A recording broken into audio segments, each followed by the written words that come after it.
వాక్యం వింటున్న సహోదర సహోదరులకు యేసు ప్రభు నామంలో వందనములు. టైత్స్ లేక దశమ భాగం 10వ వంతు పరిశుద్ధ గ్రంథంలో మలాకి గ్రంథం నుంచి 3వ అధ్యాయం 10వ వచనాన్ని చదువుకుంటాం. నా మందిరంలో ఆహారం ఉండునట్లు 10వ భాగం అంతయు మీరు నా మందిరపు నిధిలోనికి తీసుకొని రండి. దీని చేసి మీరు నన్ను శోధించిన ఎడల నేను ఆకాశపు వాక్యములను విప్పి పట్టజాలనంత విస్తారముగా దీవెనలు కుపరించదనని సైన్యములకు అధిపతి యెహోవా సెలవిచ్చుచున్నాడు. 10వ వంతు లేక దశమ భాగం గురించి మలాకి అనే ప్రవక్త ద్వారా ప్రభు సెలవిచ్చారు. కొత్త నిబంధనలో మన ప్రభు అయిన యేసుక్రీస్తు వారు దశమ భాగం గురించి చెప్పలేదు. ఆయన శిష్యులు లేక అపోస్తలులు, ఉదాహరణగా పేతురు, యోహాను, యాకోబు ఇలాగా 12 మంది అపోస్తలు ఉన్నారు ప్రభువుకి. వాళ్ళు కూడా చెప్పలేదు. అపోస్తలుడైన పౌలు కొన్ని విషయాలు చెప్పాడు. అవి ఏంటో చూద్దాం. అపోస్తలుడైన పౌలు మొదటి కొరింథీయులకు రాసిన పత్రిక, కొరింథీయులకు రాసిన మొదటి పత్రిక 16వ అధ్యాయం మొదటి వచనం. కొరింథీయులకు మొదటి పత్రిక 16వ అధ్యాయం మొదటి వచనం. పరిశుద్ధుల కొరకైన చందా విషయమైతే నేను గలతీయ సంఘములకు నియమించిన ప్రకారం మీరును చేయుడి. నేను వచ్చినప్పుడు చందా పోగు చేయకుండా ప్రతి ఆదివారం మీలో ప్రతి వాడును తాను వర్ధిల్లిన కొలది తన యొద్ద కొంత సొమ్ము నిల్వ చేయవలెను. ఇలాగా దైవజనుడు అపోస్తలుడైన పౌలు కానుకల విషయంలో చెప్పాడు, కానీ దశమ భాగం గురించి దైవజనుడు చెప్పలేదు. పరిశుద్ధుల కొరకైన చందా అన్నారు. ఈ దైవజనుడు ఇంకా మిగతా రెండవసారి వీళ్ళకి ఉత్తరం రాస్తూ కొరింథీయులకు రాసిన 2వ పత్రికలో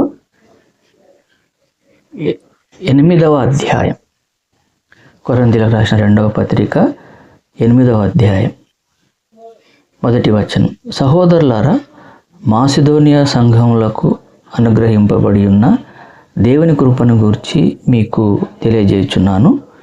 ఎలాగనగా వారు బహుశ్రమ వలన పరీక్షింపబడగా అత్యధికముగా సంతోషించి, మరియు వారు నిరుపేదలైనను వారి దాతృత్వం బహుగా విస్తరించిన ఈ కృప విషయంలోనూ పరిశుద్ధుల కొరకైన పరిచర్యలో పాలు పొందు విషయంలోనూ మనఃపూర్వకంగా మమ్మను వేడుకొనొచ్చు. వారు తమ సామర్థ్యం కొలదియే కాక సామర్థ్యం కంటే ఎక్కువగా తమంతట తామే ఇచ్చిరని మీకు సాక్ష్యమిచ్చుచున్నాను. పౌలు దైవజనుడు ఆయన రెండవసారి కొరింథీయులకు రాస్తూ ఈ విషయాన్ని చెప్తున్నాడు. పరిశుద్ధులకైన పరిచర్యలో మీరు భాగం పొందాలి, పాలు పొందాలి అనే విషయాన్ని వాళ్ళకు చెప్పాడు.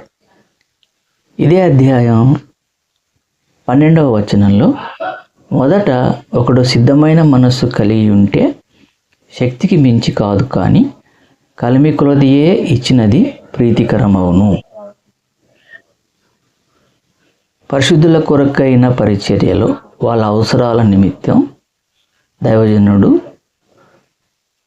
పౌలు భక్తుడు కొరింథీయులకు ఈ మాదిరిగా చెప్పినట్టుగా మనం చూస్తాం.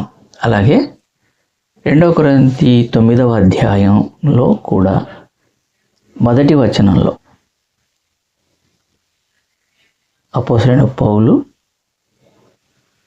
కొరింథీయులకు రాసిన 2వ పత్రిక 9వ అధ్యాయం 1వ వచనం. పరిశుద్ధుల కొరకైన ఈ పరిచర్యను గూర్చి మీ పేర వ్రాయుట నాకు అగత్యం లేదు. మరి కూడా పరిశుద్ధుల కొరకైన పరిచర్య గురించే దైవజనుడు చెప్తున్నాడు. ఇదే అధ్యాయం 7వ వచనంలో, సనుగు కొనకయు బలవంతంగా కాకయు ప్రతివాడును తన హృదయంలో నిశ్చయించుకున్న ప్రకారం ఇయ్యవలెను, దేవుడు ఉత్సాహంగా ఇచ్చువాని ప్రేమించు. ఇక్కడ కూడా దశమ భాగం గురించి దైవజనుడు చెప్పలేదు.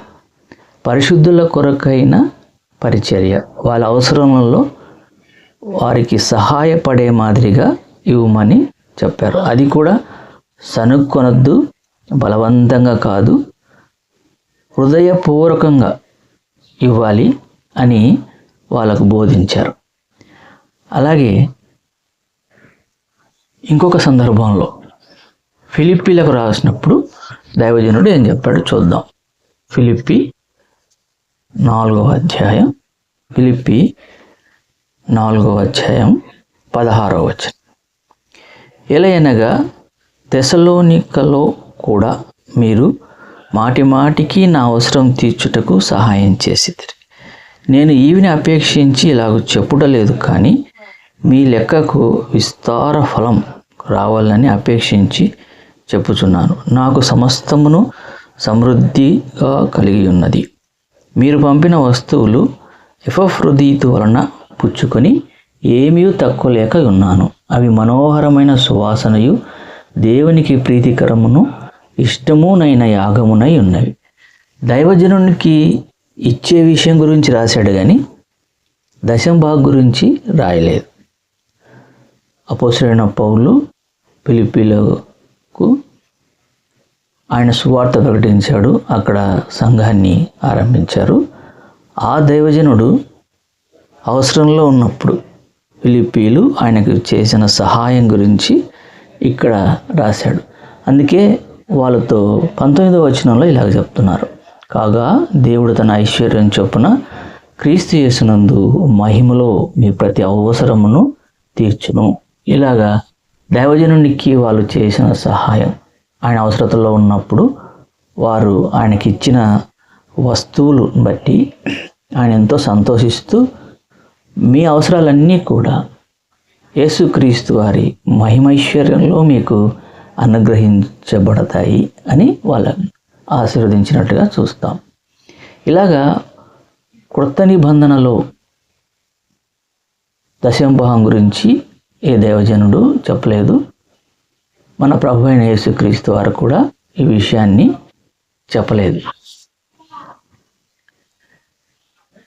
మనం మళ్ళీ మలాకీలో రాసిన సందర్భం చూద్దాం. ముందు అక్కడే మొదలుపెట్టాము, ఇప్పుడు మళ్ళీ అక్కడికి వస్తున్నాము. మలాకీ 3వ అధ్యాయం 10వ వచనం.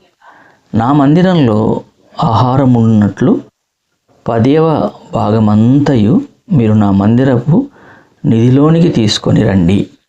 ఇది దేవుడు ఇచ్చిన ఆజ్ఞ మలాకీ ద్వారా. దేవుని మందిరంలో ఆహారం ఉండున్నట్లు 10వ భాగం ఇవ్వమన్నారు, లేక దశమ భాగం. మనం ఒకసారి ఆలోచిద్దాం. మనం వెళ్ళే మందిరాలలో మనం దేవుని కొరకు, మన ప్రభు అయిన యేసుక్రీస్తు కొరకు మనం దశమ భాగాలు కానీ మన కానుకలు కానీ అర్పిస్తాం. ఆ ధనంతో మనం వెళ్ళే మందిరాలలో, దేవుని మందిరంలో ఆహారం సమృద్ధిగా ఉందా లేక తక్కువగా ఉందా? ఇక్కడ మనకు చెప్పబడిన వాక్యం, నా మందిరంలో ఆహారం ఉండున్నట్లు దశమ భాగం ఇవ్వమన్నారు. మనం వెళ్తున్న దేవుని మందిరాలలో ఆహారం తక్కువగా ఉందా? ఉంటే తప్పకుండా వేయాలి దశమ భాగం. ఇంకా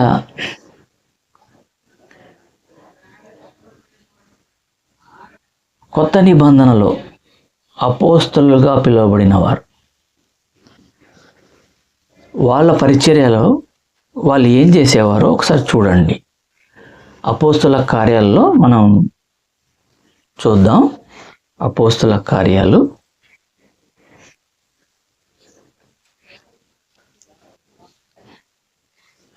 4వ అధ్యాయం. అపోస్తుల కార్యాలు 4వ అధ్యాయం 32వ వచనం. అపోస్తుల కార్యాలు 4వ అధ్యాయం 32వ వచనం. విశ్వసించిన వారందరూ ఏక హృదయమును ఏకాత్మయు గలవారై ఉండిరి. ఎవడునూ తనకు కలిగిన వాటిలో ఏదియూ తనదని అనుకోలేదు.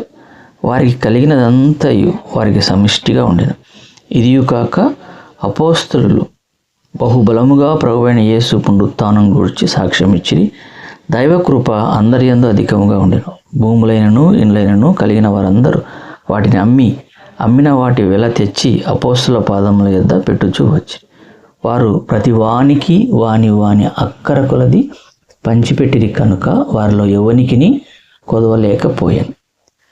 అపోస్తలులు లేక యేసుప్రభు శిష్యులు యేసుప్రభు శిలువలో మరణించి సమాధి చేయబడి తిరిగి పునరుత్థానుడై పరలోకానికి వెళ్ళిన తర్వాత వారు ఎలాగ పరిచర్య చేశారు? వారు దశంభాగం గురించి చెప్పలేదు. అక్కడ ఉన్న విశ్వాసాల అవసరాల నిమిత్తం వారు ప్రతివానికి వాని అక్కర కొలది పంచిపెట్టిరి కనుక వారిలో ఎవనికిని కొదవలేకపోయెను. ఇలాగా వారు అవసరాల నిమిత్తం ఒకరి ఒకరు సహాయం చేసేవారు. అపోస్తలులు సహాయం చేశారు. ఇది మనం పరిశుద్ధ గ్రంథంలో చూస్తాం. ఇంకా దైవజనుడు అపోస్తలుడైన పౌలు కూడా ఒక సందర్భాన్ని మనకు రాశారు. చూడండి. గలతీయులకు రాసిన పత్రిక 2వ అధ్యాయం 10వ వచనం. గలతీ 2:10. మేము బీదలను జ్ఞాపకం చేసుకున్న వాళ్ళని మాత్రమే వారు కోరిరి. అలాగూ చేయుటకు నేను ఆసక్తి కలిగి ఉంటిని. బీదలను జ్ఞాపకం చేసుకోవాలి అని పేతురు, యాకోబు, యోహాను అనే దేవుని శిష్యులు, ప్రభువైన యేసుక్రీస్తు వారి శిష్యులు పౌలు భక్తునికి చెప్పినట్టుగా మనం చూస్తాం. ఆయనకు కూడా సమ్మతించారు ఆ విషయంలో. కానీ దశంభాగం గురించి దైవజనులు చెప్పలేదు. మన దైవజనులు లేక యేసు ప్రభు శిష్యులు అపోస్తలుడైన పౌలు వాళ్ళు దశంభాగం గురించి చెప్పలేదు. పరిశుద్ధుల అవసరాల కొరకు చెప్పారు. ఎవరైతే ఇబ్బందుల్లో ఉన్నారో వారికి సహాయం చేస్తూ వచ్చారు అపోస్తలులు. మనం మలాకిలో చదువుకున్నట్టుగా దశంభాగం మందిరంలో ఆహారం ఉండున్నట్లు ప్రభు ఇవ్వమన్నాడు. మనం వెళ్ళే మందిరాల్లో ఆహారం తక్కువగా ఉందా? ఉంటే దశంభాగం ఇవ్వాలి. ఇంకా మనం ఆలోచించాల్సిన విషయం,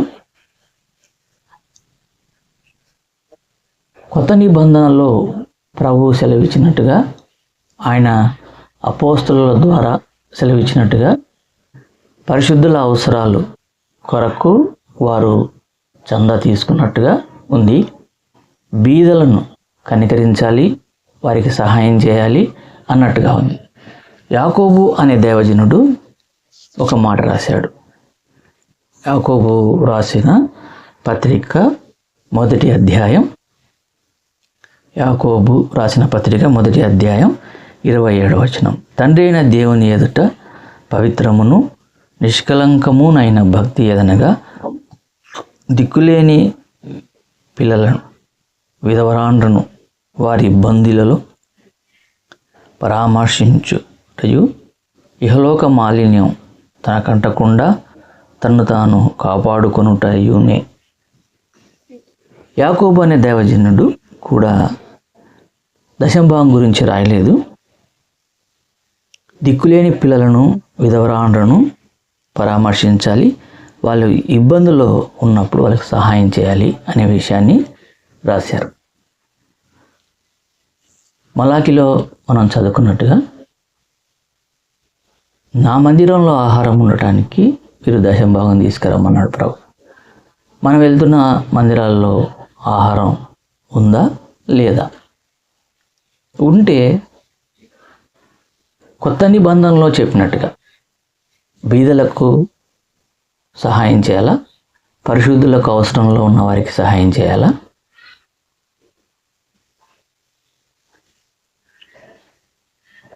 యాకోబు భక్తుడు చెప్పినట్టుగా దిక్కులేని పిల్లలకు, విధవరాండ్రకు, వాళ్ళ ఇబ్బందులలో వాళ్ళకి సహాయం చేయాలి.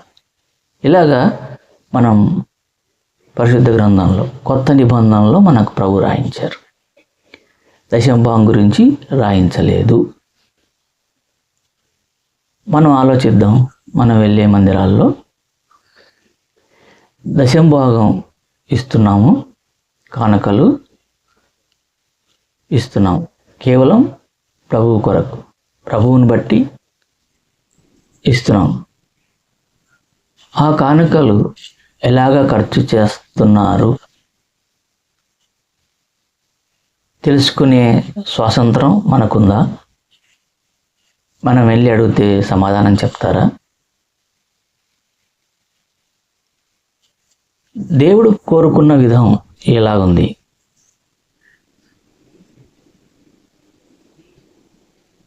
కొత్త నిబంధనలో ప్రభు అయిన యేసుక్రీస్తు వారు ఏం చెప్పారు?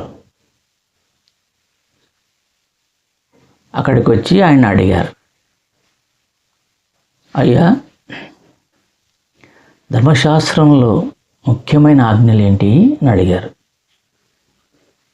నీ దేవుడైన ప్రభువును పూర్ణ హృదయంతో, పూర్ణ బలంతో, పూర్ణ వివేకంతో ప్రేమించాలి. నిన్ను వలె నీ పొరుగు వారిని ప్రేమించాలి. ఇది మన ప్రభు అయిన యేసుక్రీస్తు వారు సెలవిచ్చారు.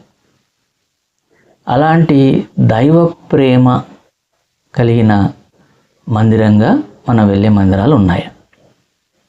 యేసు ప్రభులాగా దైవ ప్రేమను చూపించే మందిరాలు ఉన్నాయా? క్షమాపణ కలిగిన మందిరాలు ఉన్నాయా? అవసరతలో ఉన్న వారికి, బీదలకు సహాయం చేసే మందిరాలుగా ఉన్నాయా? సమకూర్పు కలిగే మందిరాలుగా ఉన్నాయా? ప్రభు అయిన యేసుక్రీస్తు వారు ఆయన దీర్ఘశాంతం రక్షణార్థమైనదిగా మనం చూస్తాం వాక్యంలో. అలాగా అందరూ రక్షణ పొందాలని, అందరూ మేలు పొందాలని, అందరూ సమకూర్చబడాలని, ఎవరు కూడా నష్టపోకూడదు, ఎవరు కూడా వాళ్ళు వెలివేయబడకూడదు, వాళ్ళు ఎప్పుడూ కూడా ప్రభు యొక్క సన్నిధికి నిరాటంకంగా వచ్చేంత స్వాతంత్రం మనం వెళ్ళే మందిరాల్లో ఉందా? మనం ప్రభువుకని అర్పించే దశంభాగం లేక కానుకలు ప్రభువును మహిమపరిచే విధంగా ఖర్చు చేయబడుతున్నాయా? లేక ప్రభువుకి అవమానం తీసుకొచ్చే విధంగా ఖర్చు చేయబడుతున్నాయా? మనం ప్రభువుకని ఇచ్చే దశంభాగం ప్రభు మహిమార్థమై వాడబడుతుంది అని అనుకుంటే, దైవ ప్రేమ కలిగిన వారు మందిరంలో అవి ఖర్చు పెడుతున్నారు. దైవ ప్రేమ కలిగిన దైవజనుడు మా మందిరంలో ఉన్నారు, ఆయన అందరినీ సమకూర్చుకుంటారు, ఎవరిని కూడా వెళ్ళివేయరు, బయటికి పంపించరు. అలాగ పోయిన వారిని కూడా సమకూర్చుకుంటారు, క్షమాపణ కలిగి ఉన్నారు, దేవుని ప్రేమను చూపిస్తారు అని అంటే, కొత్త నిబంధన ప్రకారం దశంభాగం కంటే ఎక్కువ వేయచ్చు. ఉత్సాహంగా ఇచ్చేవాడిని దేవుడు ప్రేమిస్తారు. అక్కడ 10వ వంతు అని ఎక్కడ చెప్పలేదు, ఇంకా ఎక్కువ కూడా ప్రభువుకు ఇవ్వచ్చు. అలాంటి దైవ ప్రేమ కలిగిన మందిరాల్లో ఇవ్వచ్చు. మనం వెళ్ళే మందిరాలలో మనం ప్రభువుకని ఇచ్చే దశంభాగం ఖర్చు పెట్టే వ్యక్తులు నిజంగా దైవ ప్రేమ కలిగిన వారేనా? వాళ్ళు దేవుని మహిమార్థమే ఖర్చు పెడుతున్నారా? దేవునికి అవమానం తీసుకొచ్చే విధంగా ఖర్చు పెడుతున్నారా? మనం ఆలోచించుకోవాలి. నేను ప్రభువుకని ఇస్తున్న దశంభాగం లేక కానుకలు దేవుని మహిమ కొరకు ఖర్చు పెడితే సంతోషం. ప్రభువుకు స్తోత్రం. ఇంకా దశంభాగం కంటే ఎక్కువ ఇవ్వచ్చు అలాంటి మందిరాల్లో. అలా కాకుండా దేవుని నామానికి అవమానం తీసుకొచ్చే పనులు జరుగుతున్నాయా? చెదరగొట్టేస్తున్నారా మందిరం నుంచి? సమకూర్పే లేదా? దైవ ప్రేమ కనపడట్లేదా? క్షమాపణే లేదా?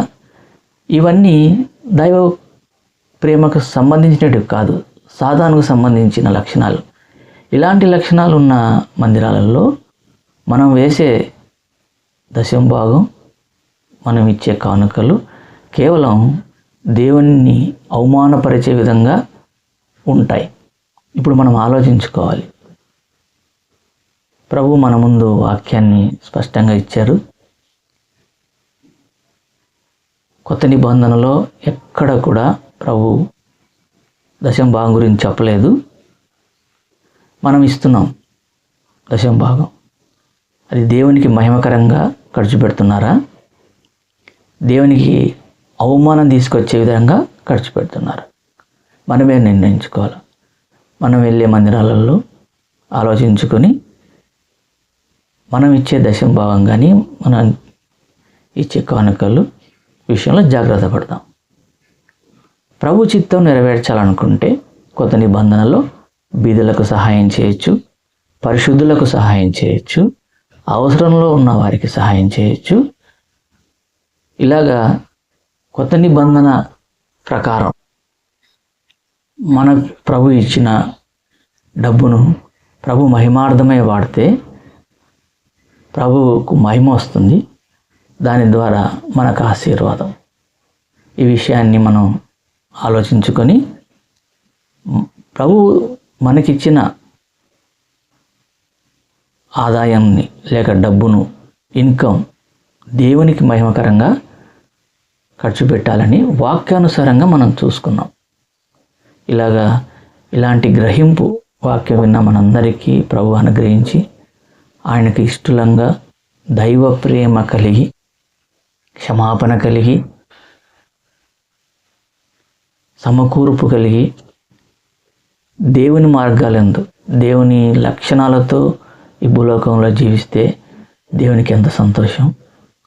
అలాంటి గొప్ప ధన్యత వాక్యం విన్న మనకు, మన కుటుంబాలకు ప్రభు అనుగ్రహించును గాక. ఆమేన్.